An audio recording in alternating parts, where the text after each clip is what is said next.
Hello बच्चों, कैसे हैं आप लोग। ये एजीपी का बहुत ही प्यारा सा इजी क्वेश्चन JEE मेन 2024 जो पेपर चल रहे हैं उसमें ये आया है। और जो बच्चे 2025 में परीक्षा देने वाले हैं तो मैं चाहूँगा कि वो कॉपी और पेन लेकर एक बार इसे प्रयास करें, जो 11 से 12th में जाने वाले बच्चे हैं, क्योंकि बहुत ही इजी क्वेश्चन आ रहे हैं। लेकिन एग्जाम में एक पेशेंस भी रखना जरूरी है, जो हर बार कुछ ना कुछ बच्चों से आपकी मुलाकात भी करा रहे हैं। तो इस क्वेश्चन के सॉल्यूशन के बाद आपको कुछ वैसे बच्चों से भी मुलाकात कराएंगे जो कि अभी तक आपको जिनसे मुलाकात करा रहे हैं सब 200-250 से ऊपर स्कोर वाले ही बच्चों से, तो आज भी वैसे बच्चों से भी मुलाकात कराएंगे। कुछ ऐसे बच्चों से भी मुलाकात कराएंगे जो हमारे यहाँ जब बच्चे वो जुड़े थे, पढ़ रहे थे, तो स्टार्टिंग से उनका मतलब कि बहुत ही कम नंबर, अब मतलब उसका कल्पना नहीं कर सकते थे कि नॉट क्वालिफाइड जैसी स्थिति थी, लेकिन वह भी बेस्ट स्कोर किए हैं। तो वैसे बच्चों को सेल्फ स्टडी, कड़ी मेहनत और ऊंची सोच को सैल्यूट है। तो पहले इसके सॉल्यूशंस के बाद हम लोग आगे उन बच्चों से भी आपको रूबरू कराएंगे। तो प्यारे बच्चों, एजीपी में आप क्या कॉन्सेप्ट पढ़े हैं? एजीपी में सबसे बेसिक बातें हम लोग क्या क्या पढ़े हैं? एजीपी का सबसे बेसिक बातें क्या है कि पहले एजीपी का मतलब आपको क्या हुआ कि जैसे देखो ये 3 है, ये 3 प्लस कितना है जी, P है। ये कितना है प्यारे बच्चों? ये 2P है। तो ये जितना ऊपर वाले आपको दिखाई दे रहा है ये सब क्या है? एपी में है। लेकिन जैसे ही ये चीज ध्यान दे रहे हैं कि यहाँ कुछ नहीं है तो 3 × 1 तो लिखा जा सकता है। इसके बाद क्या है जी, यहाँ कुछ नहीं है तो 1/4 है, 1/4 का स्क्वायर है। तो जब जीपी वाली बातों को आप साइड करोगे तो कितना है जी? 1/4 1/4 स्क्वायर ऐसे ही है। तो मेरा प्रोसेस क्या होता है आप लोग पढ़े होंगे। इसके कॉमन रेशियो कितने मिले?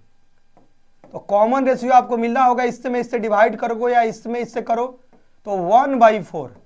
तो प्यारे बच्चों आप पढ़े होंगे कि एजीपी में क्या होता है कि कॉमन रेशियो से मल्टीप्लिकेशन कर दीजिए दोनों साइड और एक एक टर्म को छोड़कर लिखते जाइए, और उसके बाद आप माइनस करेंगे तो आपको पता चल जाएगा कि आपको एक सिंपल प्रोसेस और पैटर्न मिल जाएगा जिसके बेसिक फार्मूला आप पढ़े होंगे। तो आई होप डैट कैसे बहुत सारे क्वेश्चन किए होंगे, लेकिन जिन बच्चों को यदि भूल गए होंगे तो उनके लिए आप देखिए कि इसमें हम लोग क्या क्या प्रोसेस कर सकते हैं। तो प्यारे बच्चों कितना दिया है? 8 दिया है। ये कितना है जी? 3 + P/4, 3 + 2P/4 स्क्वायर। ये कॉमन रेशियो तो आप लोग निकाल चुके होंगे। ये कितना हुआ प्यारे बच्चों? डॉट डॉट डॉट डॉट कितना जी? ये इन्फिनिटी तक गया है। अब कॉमन रेशियो कितना आया था प्यारे बच्चों? बोलिए। तो मेरा कॉमन रेशियो आया था कितना जी? 1/4। अब 1/4 से मल्टीप्लीकेशन हम लोग कर रहे हैं तो ये कितना हो जाएगा भाई? 2 हो जाएगा। ये 1/4 से यदि आप कीजिएगा तो ये कितना हो जाएगा प्यारे बच्चों? 3 में यदि 1/4 से आप कर रहे हैं तो ये आपको कितना मिलेगा जी? 3/4। और एक एक टर्म को छोड़कर लिखने में कोई दिक्कत नहीं है। क्यों भाई? अरे भाई आप यदि 2 + 3 ऐसे लिखिए या यहां से 2 + 3 लिखिए, रिजल्ट तो भाई यहां भी 5 होगा, ये भी 5 होगा, तो उससे कोई दिक्कत नहीं है। हाँ, ये आप डिस्कस कर सकते हैं कि ऐसा मैं क्यों कर रहा हूं। तो भाई इसको 3/4 लिखिएगा तो ये 4 वाला जो है एक साथ हो गया। अब सेकंड वाले में 1/4 से मल्टीप्लिकेशन कीजिएगा तो ये 3 + P था और नीचे कितना हो गया है जी? 4 × 4 4 स्क्वायर हो गया। आगे ऐसे ही बढ़ते जाएगा। इसमें कीजिएगा तो 4Q आएगा, आगे बढ़ते जाएगा। और ये डॉट डॉट कहां तक है प्यारे बच्चों? इन्फिनिटी तक। तो इन्फिनिटी के आगे जाकर क्या करेंगे? ये तो दायरा ही बहुत बड़ा है, तो इसको आप ऐसे लिख सकते हैं। ठीक है। अब प्यारे बच्चों ये आपको बेसिक पढ़ाया गया होगा कि जैसे ही इसको आप माइनस करते हैं तो कुछ ना कुछ आपको एक सिंपल चीजें मिलेगा, और वो क्या मिलेगा जस्ट करने के बाद आपको दिखाई देगा। ये माइनस मैं कर दिया, ये माइनस मैं कर दिया, ये माइनस मैं कर दिया, ऐसे ही करते जाऊंगा। तो 8 में 2 को किए तो कितना हो गया प्यारे बच्चों? ये 3 हो गया। प्यारे बच्चों ये इसको माइनस कीजिएगा तो कितना हो जाएगा? ध्यान दो, 4 तो एलसीएम है, 3 कैंसिल हो जाएगा तो कितना हो जाएगा प्यारे बच्चों? जब 3 कैंसिल हो गया तो मेरा कितना हो गया जी? P/4। इसमें भी प्यारे बच्चों 3 कैंसिल हो जाएगा क्योंकि दोनों में 4 स्क्वायर है तो एलसीएम हो जाएगा। तो 2p में एक p गया तो कितना हो गया? P/4 का स्क्वायर। ऐसे ही अब आगे आ जाएगा P/4 का कितना जी? Cube dot dot infinity. अब आप ध्यान दोगे तो यहां से वही चीज बोलने वाले थे, ये जीपी में है। तो प्यारे बच्चों अब इसको उस साइड ले जाओ तो 6 को क्या करोगे जी? प्यारे बच्चों ध्यान दोगे तो 6 और ये 3 उधर गया तो कितना हो गया? -3। तो कितना रिजल्ट मिला मेरा जी? 6 - 3 मेरा मिला 3। और ये ध्यान दो तो इसमें सब में p कॉमन है तो क्या हो गया प्यारे बच्चों? 1/4, 1/4 स्क्वायर, आगे आप 1/4 Q dot dot infinity. GP के इंफिनिटी टर्म्स का सम आप बेसिक बोर्ड लेवल फॉर्मूला में आप पढ़े होंगे कि क्या होता है जी? एस जो इंफिनिटी टर्म का सम होता है कितना जी? A/1 - R। क्लियर है? और R क्या होता है प्यारे बच्चों? उसके बारे में भी रिलेशन आपको मालूम है कि मॉड R कितना होना चाहिए जी? <<1 होना चाहिए। ठीक है, तो इसका कॉमन रेशियो तो मालूम है ना जी कि 1/4 ही आ रहा है। तो जीपी के इंफिनिटी टर्म्स का आपको सम करना है तो इस फार्मूला को लगा दीजिए। तो ए कितना हुआ प्यारे बच्चों? ए मेरा ये हुआ फर्स्ट टर्म। कॉमन रेशियो कितना हो जाएगा जिसको हम लोग आर बोलते हैं? तो आप उधर निकाले ही थे कि इसमें से इसको डिवाइड करके देखिए ये कितना मिल जाएगा। ये तो प्यारे बच्चों ये कितना हो गया? 3, ये p हो गया। इसका कितना है जी? फॉर्मूला बोलिए। ए कितना है? 1/4 अपॉन कितना प्यारे बच्चों? 1 - R। तो कितना हो गया जी? 1 - 1/4। तो आप देखिएगा एक बेसिक हमको क्या रिजल्ट मिला प्यारे बच्चों? 3 और ये p है, ये कितना मिला प्यारे बच्चों? 1/4। और ये ध्यान दीजिए 1 में से 1/4 गया तो कितना हो गया जी? सारे लोग बोलिए। ये मेरा मिला हमको 3/4। प्यारे बच्चों इस 4 से 4 ये कैंसिल हो गया तो कितना मिल गया जी? 3 = P/3। तो आपको P का एक सिंपल आंसर कितना आ गया प्यारे बच्चों? 9। और आप ध्यान देंगे कि कोई ना कोई ऑप्शन आपको 9 जरूर होगा और वही क्या होगा कि इसका करेक्ट आंसर होगा। तो आप ध्यान दीजिएगा तो 9 इसमें आपको कोई ऑप्शन दिखाई दे चुका होगा और यही इसका क्या है जी? इसका करेक्ट आंसर है, सही है। तो आई होप डैट कि एजीपी के कॉन्सेप्ट जो है आप पहले से भी पढ़े होंगे। बस क्या है कि बेसिक कॉन्सेप्ट्स को माइंड में रखने हैं और एग्जाम के समय धैर्य को बनाए रखना है। तो ऐसे ऐसे क्वेश्चंस जो है बहुत ही बेसिक और इजी लेवल के क्वेश्चन जो है जेईई मेन 2024 में आ रहे हैं। और अब बात हुआ इजी किसके लिए है? तो जिन बच्चों का कॉन्सेप्ट और प्रैक्टिस बेस्ड है उन्हीं के लिए है। तो आई होप डैट कि आपका ये क्लियर रहा होगा। अब मैंने जो आपको प्रॉमिस किया था कुछ बच्चों से आपकी मुलाकात कराने के लिए जो एग्जाम देकर आ चुके हैं, तो आप लोगों को मैसेज भी देंगे जो कल एग्जाम देने वाले हैं कि वे बच्चे जो हैं एग्जाम कैसे दें। तो मैं अपने प्रिय स्टूडेंट जो शिवम जी को मैं बुला रहा हूं, आर्यन जी को मैं बुला रहा हूं और भी कुछ बच्चों को आप लोगों के सामने मैं बुलाऊंगा। इधर आ जाइए आप लोग। ये वैसे बच्चे हैं कि जो इनका स्कोर जो है अप्रॉक्स मतलब 240 या 250 से ऊपर आ रहा है इनका स्कोर। लगभग इनका भी स्कोर लगभग 200 से ऊपर ही है या अप्रॉक्स मतलब कि 220 के नजदीक है। तो वैसे वैसे बच्चों से मुलाकात हो रहा है जिसके 99.89 या उससे भी मतलब कि 99.75 से तो एबव मतलब परसेंटाइल है ही। कुछ कुछ बच्चों को 99.99 परसेंटाइल भी आपको स्कोर देखने को मिलेंगे। तो ये बच्चे कैसे एग्जाम को दे रहे हैं, किस पेशेंस से दे रहे हैं, शिवम आप बताइए उन बच्चों को जो एग्जाम कल देने वाले हैं, और कुछ बच्चों को बताइए जो अगले साल भी बैठेंगे उनके लिए। और एक बता दे रहे कि 12 फरवरी को जिस दिन रिजल्ट आएगा इन लोगों से मुलाकात फिर आप लोग कराएंगे।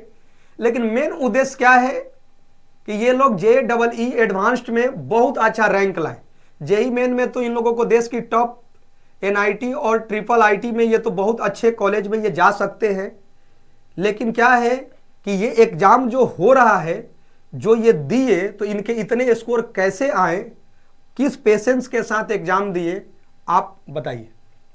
सबसे पहले जो कल एग्ज़ाम देने वाले हैं उनको ऑल द बेस्ट। और एग्ज़ाम देते समय सबसे मेन चीज़ होता है क्वेश्चन आपको आए या फिर ना आए, आपका सिलेक्शन प्रोसेस सबसे अच्छा होना चाहिए। आपको पहले मालूम करना है कौन सा क्वेश्चन ईजी है और कौन सा क्वेश्चन टफ है। लेकिन एक ये भी क्राइटेरिया होना चाहिए कि अगर कोई क्वेश्चन ईजी है, आपको आ रहा है, लेकिन उसमें ये भी आपको देखना होगा कि वो कितना टाइम आपका लेगा।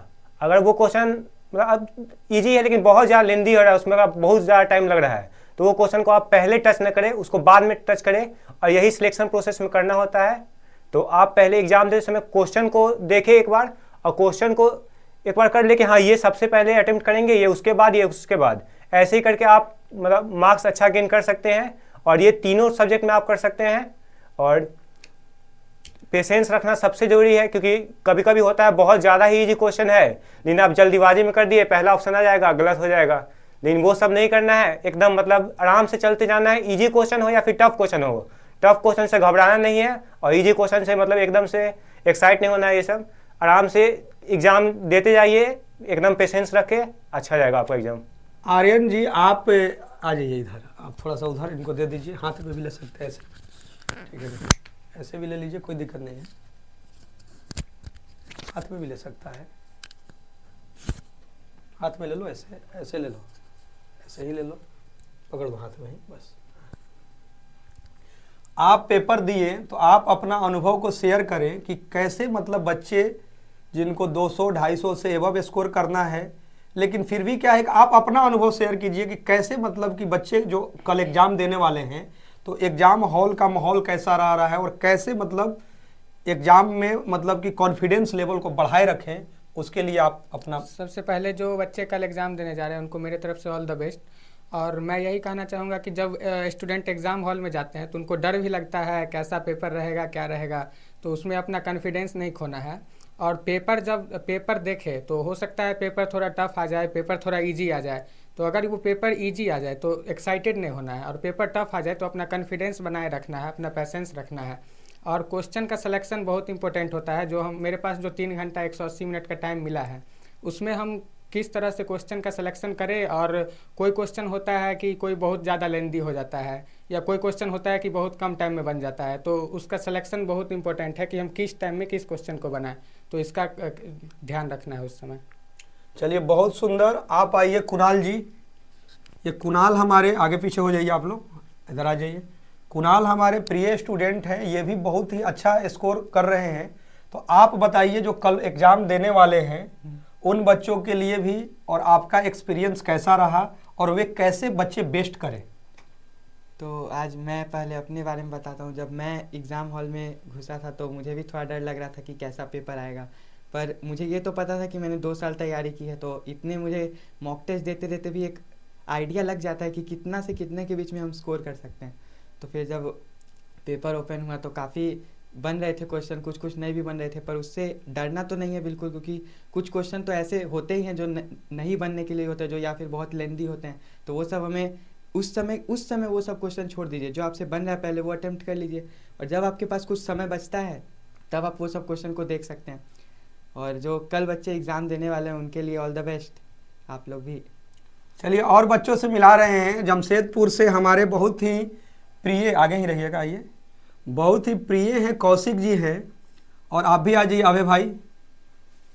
ये बच्चे भी हैं और इनको सैल्यूट इसलिए करना है कि जब सानिध्य में रहकर पढ़ाई इन्होंने स्टार्ट किया तो कई बार इनको मतलब कि एक तरह से बोला जा सकता है कि पनिशमेंट भी देना पड़ा, लेकिन क्या है कि वो आशीर्वाद बनकर आज एग्जाम में इनके साथ आया और इन लोगों ने बहुत मेहनत किया। और मैं कई बार बोलता हूँ कि बहुत सारी चीज़ें बच्चों से सीखने को मिलता है।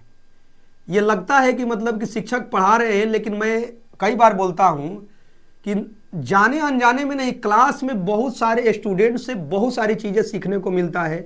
तो ये लोग भी अपनी सोच से कई गुना अधिक स्कोर किए थे जैसी इन लोगों की स्थिति थी।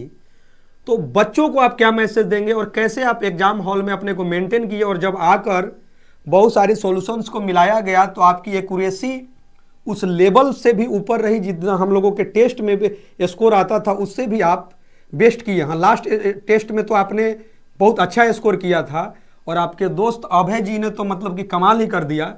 ये क्यों बता रहे, जब एवरेज बच्चे भी अच्छे कर जाते हैं तो यही सोसाइटी का डेवलपमेंट और उनसे सीखने को मिलता है कि उनकी कड़ी मेहनत, ऊंची सोच और पक्का इरादा का बहुत ही सैल्यूट है। मैं बार बार बोलता हूं कि टीचर का काम ही है सिलेबस को पढ़ाना, सारा का सारा श्रेय बच्चे को मिलना चाहिए, क्योंकि एग्जाम हॉल में उसने कैसे अपने को धैर्य बना कर रखा, कैसे चीज़ों को किया, क्योंकि हमारा काम ही था पढ़ाना। चीज़ें था कि भाई चलो करना है कि इसका जीवन में खुशियाँ आए, ये सक्सेस हो जाए, ग्रामीण परिवेश के भी बच्चे जो हैं अच्छे जगहों पर आते जाएं और शहरीकरण वाले भी बच्चे जो हैं वो भी टॉप तक पहुंचते जाएं, यही कोशिश रहता है। तो आप क्या मैसेज दीजिएगा जो कल एग्जाम देने वाले हैं? जो कल एग्ज़ाम देने वाले हैं या फिर उसके बाद में एग्ज़ाम देने वाले, उन सभी लोगों को ऑल द बेस्ट।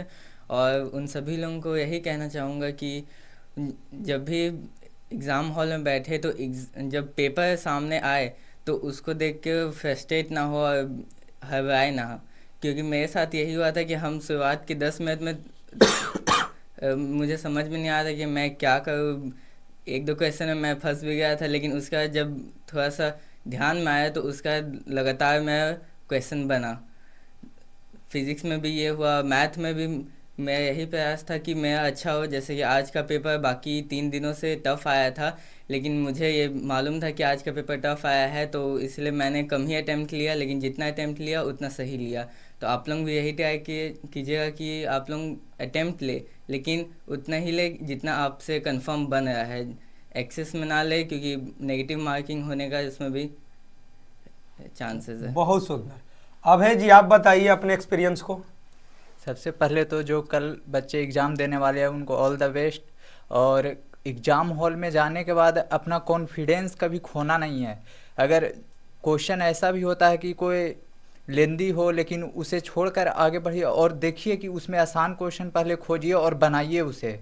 उसके बाद अगर टाइम मिले तो उसे भी बनाइए और अपने कॉन्फिडेंस को हाई रखिए। ऐसा कभी मत होने दीजिए कि अब ये क्वेश्चन अब हमसे नहीं बन रहा है तो अब आगे बनेगा कि नहीं, ये सब नहीं होना चाहिए। आगे और भी क्वेश्चन बहुत सारे पड़े हुए हैं, उसमें 75 क्वेश्चन है, 90 क्वेश्चन जिसमें आपको 75 बनाना है। उसमें क्वेश्चन बहुत आसान है, ऐसा नहीं है कि सारा टफ़ ही है।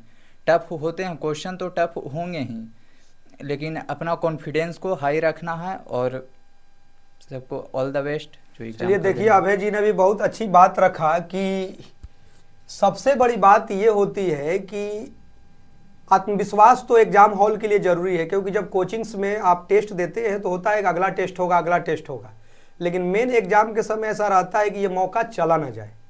तो आप लोग भी, क्योंकि हम लोग तो बच्चों को समझाते हैं, लेकिन बच्चे जो खुद एग्जाम हॉल में एक्सपीरियंस लेकर आते हैं और जिनका एग्जाम रियल में बेस्ट गया रहता है, जिनके कि मतलब है कि सिलेक्शन कन्फर्म हो गए हैं, अब जेईई एडवांस में बेस्ट करने के लिए वो प्रयासरत है, तो क्लियर है कि आप भी ऐसा करें।